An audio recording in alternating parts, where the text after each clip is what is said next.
യഖ്ലുഖു മാ യശാഉ, അവൻ ഉദ്ദേശിക്കുന്നത് അവൻ പടക്കുന്നു, സൃഷ്ടിക്കുന്നു. യഹബു ലിമൻ യശാഉ ഇനാസ, അവൻ ഉദ്ദേശിക്കുന്ന ചിലർക്കവൻ പെൺമക്കളെ മാത്രം നൽകുന്നു. വയഹബു ലിമൻ യശാഉ ദുകൂർ, അവൻ ഉദ്ദേശിക്കുന്ന ചിലർക്കവൻ ആൺമക്കളെ മാത്രം കൊടുക്കും. ഔ യുസവ്വിജുഹും ദുക്റാനൻ വ ഇനാസ വയജ്അലു മൻ യശാഉ അഖീമാ ഇന്നഹു അലീമുൻ ഖദീർ. ചിലർക്കവൻ ആൺമക്കളെയും പെൺമക്കളെയും ഇടകലർത്തി കൊടുക്കും. വയജ്അലു മൻ യശാഉ അഖീമാ, അവൻ ഉദ്ദേശിക്കുന്ന ചിലർക്കവൻ ഒന്നും നൽകാതെ മക്കളില്ലാത്തവരുമാക്കും. എന്നിട്ട് അല്ലാഹു പറയുന്നു, ഇന്നഹു അലീമുൻ ഖദീർ, അല്ലാഹു നന്നായി അറിവുള്ളവനാണ്, എന്തിനും അവൻ കഴിവുറ്റവൻ തന്നെ. അപ്പൊ കൊടുത്തതും കൊടുക്കാത്തതും, അധികം കൊടുത്തതും കുറച്ചു കൊടുത്തതും, ആണിനെ കൊടുത്തതും പെണ്ണിനെ കൊടുത്തതും, ഇടകലർത്തി കൊടുത്തതും കൊടുക്കാത്തതും, ഇതൊക്കെ പടച്ച തമ്പുരാന്റെ ഒരു തീരുമാനവും നിശ്ചയമാണ്. അതിന്റെ പിന്നിൽ അവന് ചില ഹിക്മത്തുകളുണ്ട്, അത് അവൻ നന്നായി അറിയും. അതുകൊണ്ട് കിട്ടിയവരാരും അഹങ്കരിക്കേണ്ടതില്ല.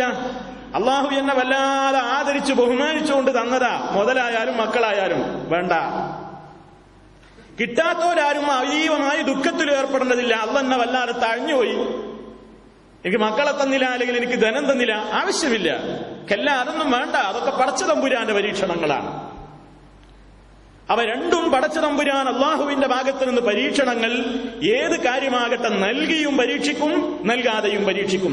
രണ്ട് പരീക്ഷയിലും ജയിക്കാൻ നോക്കുക എന്നതാണ് പരീക്ഷിക്കപ്പെടുന്ന ആളുകളുടെ കടമ. അള്ളാഹ് പരീക്ഷ നടത്തുന്ന ആളാണ്, നമ്മൾ പരീക്ഷിക്കപ്പെടുന്നവരാണ്. ഈ രണ്ട് പരീക്ഷകളിലും ജയിക്കലാണ് വിശ്വാസിയുടെ ബാധ്യത. നൽകി മക്കളെയും സമ്പത്തുമൊക്കെ കിട്ടിയവൻ ആ കിട്ടിയതിനുള്ള പരീക്ഷയിൽ ജയിക്കണം. കിട്ടാത്തവൻ കിട്ടാത്ത അവസ്ഥയിലുള്ള പരീക്ഷയിൽ ജയിക്കണം. അതാണ് നമ്മുടെ ബാധ്യത. മക്കളെ കിട്ടിയ ആളുകൾ എന്ത് ചെയ്യണം? മക്കളെ ഉപയോഗപ്പെടുത്തിക്കൊണ്ട് ആ പരീക്ഷയിൽ വിജയിക്കേണ്ടതുണ്ട്. അതിനെ സംബന്ധിച്ച അല്പകാര്യം സംസാരിക്കുന്നത്, അല്ലാഹു സുബ്ഹാനഹു വ തആല നൽകുന്ന സന്താനങ്ങൾ, ആ സന്താനങ്ങളെ ഉപയോഗപ്പെടുത്തി, അതല്ലെങ്കിൽ ആ സന്താനങ്ങളെ നമുക്ക് അല്ലാഹു ആ ഒരു അനുഗ്രഹം തന്നിരിക്കുകയാണ്, പരീക്ഷണം എന്ന നിലക്ക് തന്നെ. ആ പരീക്ഷയിൽ വിജയിക്കണമെങ്കിൽ അല്ലാഹു സുബ്ഹാനഹു വ തആല അവരിലൂടെ നമ്മെ ഏൽപ്പിച്ചിട്ടുള്ള ഒരു ഉത്തരവാദിത്തമുണ്ട്. ആ ഉത്തരവാദിത്തം നമ്മൾ നിർവഹിക്കുന്നുണ്ടോ ഇല്ലേ എന്നതാണ് റബ്ബ് നോക്കുന്നത്.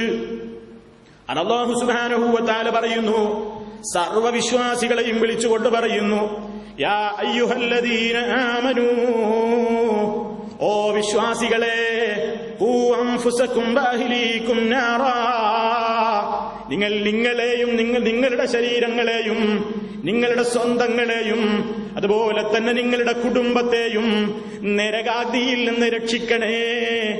ഏതാണ് ആ നരകം? വഖൂദുഹാ, അതിൽ കത്തിക്കപ്പെടുന്നത് അന്നാസ് വൽ ഹിജാറ, മനുഷ്യരും കല്ലുകളുമാണ്. ആ മനുഷ്യരും കല്ലുകളും കത്തിക്കപ്പെടുന്ന നരകത്തിന്റെ മേൽ നോട്ടം ഏൽപ്പിക്കപ്പെട്ടിട്ടുള്ളത് അലൈഹാ മലായിക, ചില മലക്കുകളാണ്. ആ മലക്കുകളുടെ പ്രത്യേകത ഗിലാദുൻ ശിദാദ്, കഠിന ഹൃദയരാണ്, പരുക്കപ്രകൃതരാണ്. ലാ യഅസൂനല്ലാഹ മാ അമറഹും, അല്ലാഹു അവരോട് കൽപ്പിച്ചതിൽ അവർ അനുസരണക്കേട് കാണിക്കുന്നവരല്ല. വയഫ്അലൂന മാ യുഅ്മറൂൻ, കൽപ്പിക്കപ്പെട്ടത് അപ്പടി അങ്ങ് പ്രവർത്തിക്കുന്ന സ്വഭാവക്കാരാകുന്നു അവർ. ആ നിലക്ക് ഒരു കരുണിയില്ലാത്ത ആളുകൾ ആ ശിക്ഷ ഏർപ്പെടുത്തുന്നത്. ആ നിലക്കുള്ള നരകാഗ്നിയിൽ നിന്ന് നിങ്ങളെ മാത്രമല്ല, നിങ്ങളുടെ കുടുംബം, അഹില്, നിങ്ങളുടെ മക്കൾ, ഭാര്യ, അതാണ് അഹിൽ ആദ്യം പെടുന്നത്. ആ അഹിലിനെയും നിങ്ങളെയും നിങ്ങൾ നരകാഗ്നിയിൽ നിന്ന് രക്ഷപ്പെടുത്തിക്കോ എന്ന് അല്ലാഹു സുബ്ഹാനഹു വ തആല പറയുന്നു. ചുരുക്കി പറയട്ടെ സുഹൃത്തുക്കളെ, ഈ കൽപ്പന എവിടെ വെച്ച് നിർവഹിക്കണം? എവിടുന്ന് നിർവഹിക്കാനുള്ള കൽപ്പനയാണിത്? സാധാരണഗതിയിൽ മക്കളുടെയോ അല്ലെങ്കിൽ ഭാര്യയുടെ വിഷയത്തിൽ അവർക്ക് ഭക്ഷണം കൊടുക്കണം, വസ്ത്രം കൊടുക്കണം, പാർപ്പിടം കൊടുക്കണം, മതിയായ ചികിത്സ നൽകണം.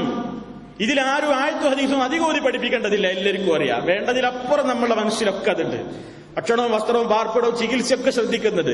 പക്ഷേ അതൊന്നുമല്ലാത്ത ഒരു പ്രത്യേക ശ്രദ്ധയാണ് ഇവിടെ അള്ളാഹു ആവശ്യപ്പെടുന്നത്. നരകത്തുനിന്ന് രക്ഷപ്പെടുത്തണം. ആ നമ്മുടെ മക്കളെയും നമ്മുടെ ഭാര്യയെയും അല്ലെങ്കിൽ നമ്മുടെ കുടുംബത്തെയും നരകത്തിയിൽ നിന്ന് വിശ്വാസികളെ നിങ്ങൾ രക്ഷിച്ചോളൂ. അതെങ്ങനെയാ പടി? എവിടെ വെച്ചിട്ടാ അത്? നാളെ പരലോകത്ത് മരണാനന്തരം എല്ലാവരുടെയും കൺമുമ്പിൽ നരകങ്ങനെ കത്തിയാളുന്നത് കാണുമ്പോഴാണോ ഈ രക്ഷപ്പെടുത്തൽ? അവിടെ വെച്ചാണോ നമ്മൾ രക്ഷപ്പെടുത്തേണ്ടത്? അതിന് സാധ്യമല്ലല്ലോ. എത്ര ഉറ്റബന്ധുക്കളും അവിടെ പരിചയം നടിക്കാതെ ഒഴിഞ്ഞു മാറില്ലേ?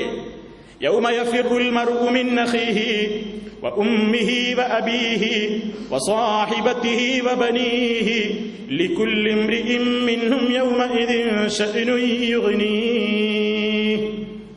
ഒരു മനുഷ്യൻ അന്ന് അവന്റെ മാതാവിൽ നിന്ന് ഓടിയകലുന്ന ഒരു സ്വന്തം സഹോദരനിൽ നിന്ന് ഓടിപ്പോകുന്ന ദിവസമാണ്. തന്നെ പെറ്റുമ്മയിൽ നിന്ന് ഓടിപ്പോകുന്ന ദിവസമാണ്. തന്റെ പിതാവിൽ നിന്ന് ഓടിയകലുന്ന ദിവസമാണ്. തന്റെ കിടപ്പറ പങ്കിട്ട തന്റെ പ്രിയപ്പെട്ട പ്രിയ സഖിയുണ്ടല്ലോ ഭാര്യ, അവളിൽ നിന്ന് ഓടിപ്പോകുന്ന ദിവസമാണ്. വബനീഹി, താൻ വളർത്തി ഉണ്ടാക്കിയ ഓമന മക്കളുണ്ടല്ലോ, ആ മക്കളെയും വിട്ട് മനുഷ്യൻ ഓടുന്ന ദിവസമാണ്. കാരണം അന്ന് ഓരോരുത്തർക്കും അവരുടെ സ്വന്തം കാര്യങ്ങൾ തന്നെ എമ്പാടും ശ്രദ്ധിക്കാനുണ്ട്. അപ്പൊ അവിടുന്ന് രക്ഷപ്പെടുത്തൽ നടക്കൂല. അവിടുന്ന് രക്ഷപ്പെടുത്തൽ നടക്കൂല എന്നല്ല, ശിക്ഷ കാണുന്ന അവസരത്തിൽ മനുഷ്യൻ കൊതിച്ചു പോകുന്നത് യവദ്ദുൽ മുജ്രിമു ലൗ യഫ്തദീ മിൻ അദാബി യൗമിഇദിൻ ബിബനീഹി വസാഹിബതിഹി വഅഖീഹി വഫസീലതിഹി അല്ലതീ തുഗ്വീഹി വമൻ ഫിൽ അർളി ജമീഅൻ സുമ്മ യുൻജീഹി. കുറ്റവാളി നരകശിക്ഷ കാണുന്ന അവസരത്തിൽ അവൻ കൊതിക്കുകയാണ്, ഈ ശിക്ഷയിൽ നിന്ന് താനൊന്ന് രക്ഷപ്പെട്ടെങ്കിൽ എങ്ങനെ?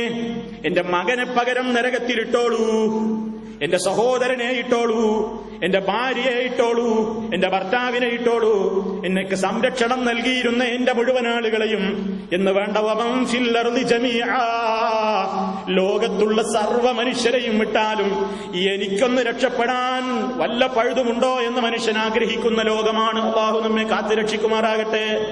ഏറ്റവും ഭയാനകമായ സഹിക്കാനാവാത്ത ആ ചൂടുള്ള നരകാഗ്നിയിൽ നിന്ന് നിങ്ങളെയും മക്കളെയും കുടുംബത്തെയും രക്ഷിച്ചോളൂ എന്ന് അല്ലാഹു പറയുന്നത്.